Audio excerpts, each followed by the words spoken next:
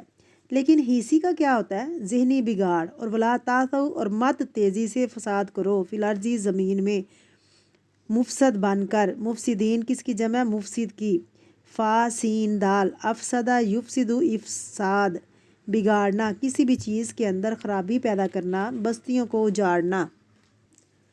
جیسا کہ ہم پیچھے پڑھ چکے ہیں، بنی اسرائیل موسیٰ علیہ السلام کی قیادت میں سمندر پار کر کے میدان تی میں پہنچ گئے. اس میدان میں وہ 40 سال تک رہے، جہاں نہ کھانے کو کچھ تھا نہ رہنے کو. موسیٰ علیہ السلام اللہ سبحانہ و تعالیٰ سے دعا کی. ان کے لیے اللہ کی خاص رحمت سے بادلوں کا سایہ کر دیا. ان کو کھانے کے لیے من اور سلوہ دیا. پانی نہیں تھا، موسیٰ علیہ السلام نے اللہ تعالیٰ سے دعا کی اور ان کے لیے پانی کا انتظام ہو گیا. اس آیت میں بنیادی طور پر اللہ سبحانہ و تعالیٰ بنی اسرائیل پر اپنے خاص انعامات کا ذکر کر رہا ہے، جو نافرمانی کے باوجود، اللہ اور اس کے رسول کے ساتھ بدتمیزی کرنے کے باوجود اللہ کی رحمتیں اور عنایتیں تھیں. وَإِذِ اسْتَسْقَىٰ، جب پانی مانگا موسیٰ نے اپنی قوم کے لیے میدان تی میں، فَقُلْنَا اضْرِبْ بِعَصَاكَ الْحَجَرَ، پس ہم نے موسیٰ کو کہا کہ اپنے عصا کو مارو، اپنے عصا کو پتھر پر مارو. اب یہاں یہ نہیں پتہ چلتا کہ وہ پتھر کتنا بڑا تھا، کس شکل میں تھا اور کس پہاڑ کا تھا، پہاڑ میں تھا یا ویسے چٹان رکھی ہوئی تھی. یہ اللہ کی طرف سے حکم تھا. اور اس طرح پتھر سے چشمے پھوٹ پڑے. یہ بھی پتہ چلتا ہے کہ موسیٰ علیہ السلام اللہ کے نزدیک بہت مرتبے اور مقام والے تھے. موسیٰ علیہ السلام اللہ کے نزدیک وجیح تھے، بہت مقام رکھتے، عزت والے تھے. اللہ تعالیٰ نے ان کی دعا کو قبول کیا. جب انہوں نے پانی مانگا تو اللہ تعالیٰ نے ان کو پانی دیا. دوسری بات یہ پتہ چلتی ہے، مشکل موقع پر اللہ کی طرف رجوع کرنا چاہیے. پیغمبر بھی اللہ سے مانگتے تھے. وَإِذِ اسْتَسْقَىٰ، جب پانی مانگا موسیٰ علیہ السلام نے، یعنی موسیٰ علیہ السلام خود پانی کا انتظام نہیں کیا انہوں نے، بلکہ ضرورت کے وقت اللہ تعالیٰ سے رجوع کیا، اللہ کی سے دعا مانگی. اس میں کیا سبق ہے؟ چھوٹی ضرورت ہو یا بڑی، اللہ کی طرف رجوع کرنا چاہیے. صحابہ کرام رضی اللہ تعالیٰ عنہم کی عادت مبارک تھی کہ تسمہ بھی ٹوٹ جاتا تو اللہ تعالیٰ سے مانگتے. نبی کریم صلی اللہ علیہ وسلم کا طریقہ بھی ہم نے پیچھے پڑھا ہے. وَاسْتَعِینُوا بِالصَّبْرِ وَالصَّلَاةِ، آپ کیا کرتے تھے؟ فوراً نماز کے لیے دوڑتے. اس آیت سے ہمیں یہ بھی پتہ چلتا ہے کہ اللہ تعالیٰ دعائیں سنتا ہے. جب شک آنے لگے دل میں کہ اللہ تعالیٰ پتہ نہیں میری دعائیں سنے گا بھی کہ نہیں، تو ایسے واقعات کو یاد کر لیا کریں. یا اللہ، جس طرح تو نے بنی اسرائیل کے لیے صحرا میں پتھر سے چشمے نکالے تھے، اسی طرح تو مجھے بھی اس موقع پر فلاں چیز عطا کر دے، کیونکہ تیرے لیے کچھ مشکل نہیں. اللہ تعالیٰ پتھر سے بھی چشمے نکال سکتا ہے، اس کے لیے کچھ مشکل نہیں. بعض اوقات ایسا ہوتا ہے کہ کسی کے ہاں اولاد نہیں ہوتی تو کیا کہتے ہیں؟ یہ تو بانجھ ہے. بانجھ کا کیا مطلب ہے؟ بنجر ہے، یعنی اس میں کچھ اولاد پیدا نہیں ہو سکتی. ایسے موقعوں پر بھی مایوس ہونے کی ضرورت نہیں. یہ بات کر کے اللہ سے دعا کی جا سکتی ہے. تو نے پتھر سے چشمے نکالے تھے، اس بچے کو یا بچی کو جو بھی حاجت مند ہے اس کو تو اپنی رحمت کے ساتھ اولاد عطا فرما، نیک اولاد عطا فرما. زکریا علیہ السلام جیسے اللہ تعالیٰ نے ان کو بڑھاپے کے اندر اولاد عطا کی تھی. پھر یہ بات پتہ چلتی ہے کہ کوئی بڑا ہو یا چھوٹا، نیک ہو یا بد، سب اللہ کے محتاج ہیں. موسیٰ علیہ السلام اگرچہ اللہ کے وجیح تھے، عند اللہ وجیہا، لیکن اس وجاہت کے باوجود ان کے اندر کوئی تکبر پیدا نہیں ہوا. ضرورت کے موقع پر وہ اللہ رب العزت کی طرف رجوع کرتے رہے، اور یہاں پر بھی اللہ تعالیٰ کی ہی طرف رجوع کرتے ہیں. ہر حقیقت یہی ہے. تو اللہ تعالیٰ فرماتے ہیں کوئی بے قرار جس کی دعا سنے، اس کے سوال کا جواب دیں جب وہ اسے پکارے اور اس کی تکلیف دور کرے. تو ہمیں اس بات کا یقین ہونا چاہیے کہ سب کی تکلیف دور کرنے والا اللہ ہی ہے. مانگنے والا بھی کبھی دیر نہ کرے، دعا کرنے میں کبھی نہ جھجکے، یہ نہ سوچے کہ ہونا ہی نہیں. بعض چیزیں ہم کیوں اللہ سے نہیں مانگتے؟ کیونکہ ہماری عقل کہتی ہے پاسبل نہیں ہے. یہ شیطان ہے جو ہمارے دلوں میں وسوسے ڈالتا ہے. مانگنے کی ضرورت نہیں، چاہے آپ صحرا میں کھڑے ہوں، چاہے آپ پتھروں کے درمیان میں کھڑے ہوں اور پانی کا انتظام نہ ہو، کیونکہ یہ ایک دو لوگ نہیں تھے، لاکھوں کی تعداد میں تھے، اور وہاں پر جہاں ہر طرف صحرا ہی صحرا ہے، ریت ہی ریت ہے، اس موقع پر اللہ سبحانہ و تعالیٰ نے اتنی بڑی رحمت کی ان پر، وہ اللہ ہم پر بھی رحمت کر سکتا ہے۔ اور پھر یہ ہے کہ اللہ ہر چیز پر قادر ہے، وہ بخیل نہیں ہے، وہ دیتا ہے، لیکن ہم نے داتا اوروں کو بنا رکھا ہے۔ اس ایسے یہ بھی پتہ چلتا ہے کہ موسیٰ علیہ السلام کا یہ معجزہ تھا، اللہ سبحانہ و تعالیٰ نے موسیٰ علیہ السلام کے ذریعے پانی دیا، یہ بھی تو کر سکتے تھے کہ زمین کو حکم دیتے، جیسے نوح علیہ السلام کی قوم پر جب عذاب آیا تو اللہ کے حکم سے زمین بھی اگل پڑی اور آسمان سے بھی پانی برسا۔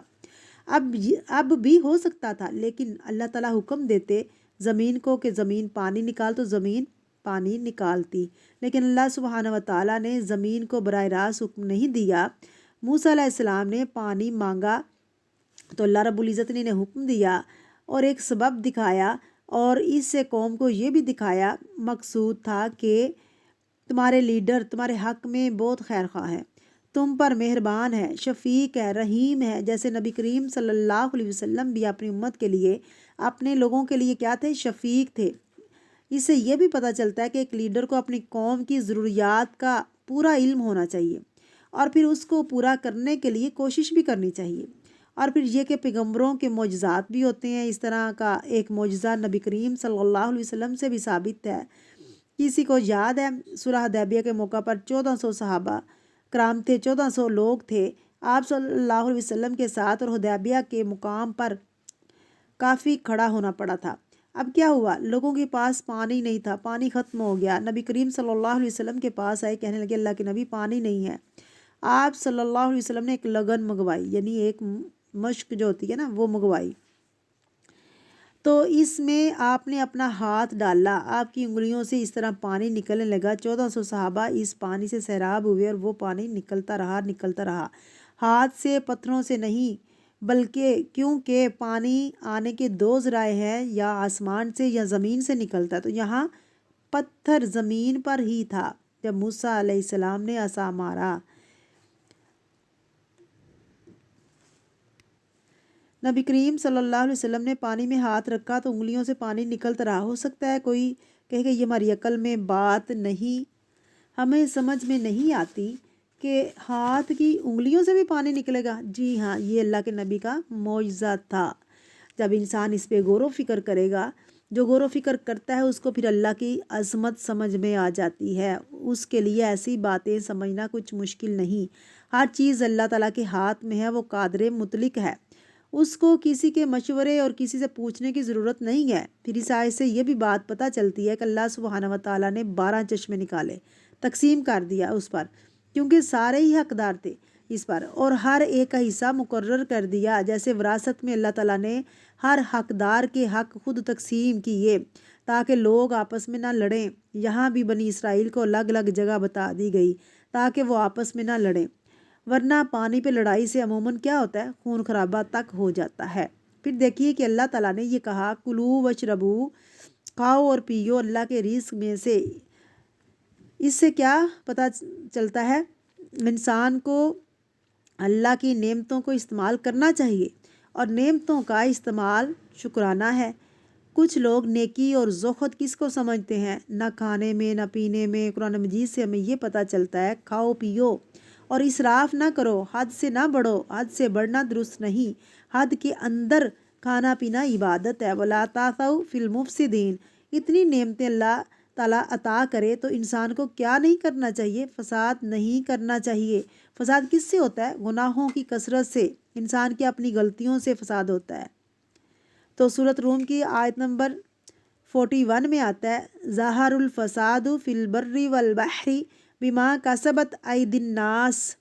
خشکی اور سمندر میں فساد برپا ہو گیا لوگوں کی اپنی ہاتھوں کی کمائی سے، اپنے کیے کی وجہ سے۔ اس وقت گلوبل وارمنگز ہیں، وہ بھی دراصل انسانوں کی اپنی ہاتھوں کی کمائی ہے، اور انسان نے دراصل زمین پر اس قدر تباہی کر دی ہے کہ جس کے بارے میں سائنٹسٹ یہ کہہ رہے ہیں کہ اسے لٹایا نہیں جا سکتا۔ UN کے 2500 سائنٹسٹ نے یہ پروجیکٹ کیا تھا زمین کے اوپر جو مستقل تبدیلیاں آ رہی ہیں، جس میں ٹمپریچر کے بڑھ جانے اور جو اس ٹمپریچر کے بڑھنے کی وجہ سے برف پگھلنے سے 1 میٹر تک سمندر کا پانی اوپر آنے کی باتیں کی جا رہی ہیں، اور اس میں بہت سے علاقے ڈوب رہے ہیں۔ یہ سب کچھ انسانوں کے اپنے ہاتھوں کی کمائی ہے۔ درختوں کو کاٹنا، عمارتیں گرانا، یعنی ہر طرف خرابی پیدا کرنے کو اس کی ضد ہے اصلاح کا اپوزٹ ہے فساد۔ لا تعثوا فی الارض مفسدین، اللہ کی نعمتیں استعمال کرو، کھاؤ پیو، زمین سے خزانے نکال لو، لیکن مفسد نہ بنو، بگاڑ نہ کرو، تباہی نہ کرو، آئندہ نسلوں کا خیال رکھو۔ سبحانک اللہم و بحمدک، اشہد ان لا الہ الا انت، استغفرک و اتوب الیک۔ السلام علیکم ورحمۃ اللہ وبرکاتہ۔